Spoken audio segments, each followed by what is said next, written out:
तोर बिना ये दिल सूना लागेला।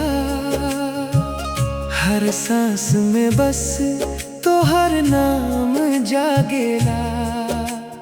रात भर जागी हम तकिया भिगोई के, सपना में भी तू दूर भागेला। कैसे कहीं तू दर्द के कहानी, अखियाँ में उतर गई नीर के पानी। तू ही रहला मोर मनवा के आशा। अब कैसन जियब तोहरे बिन राजा। अखियाँ के पानी ना रोके जाई, अखियाँ के पानी। तोर याद में दिल टूटे जाई, टूटे जाई। अखियाँ के पानी बहत रहे, बहत रहे। तू लौट आओ बस इतना कहे।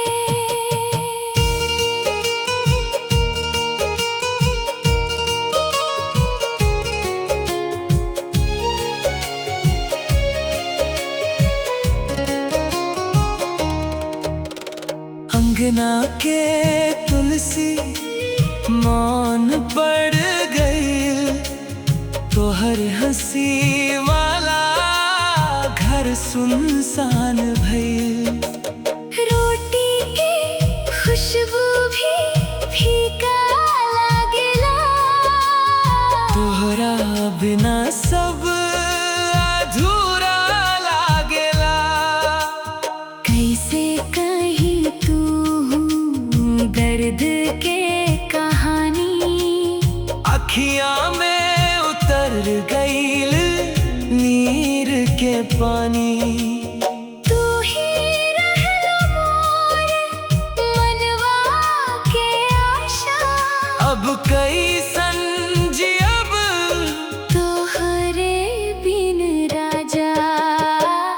अखियाँ के पानी ना रोके जाई, अखियाँ के पानी।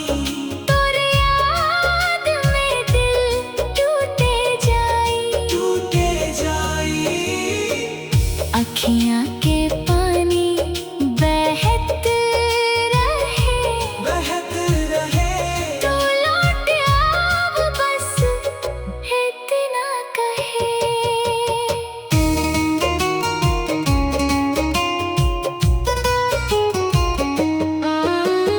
हमरे गलती के सजाई है बा। तोहरे बिना अब जियब कठिन बा। घर मिल जाले तू फिर से दुबार हम सब दुख धो देब एके बेर प्यार। अखियाँ के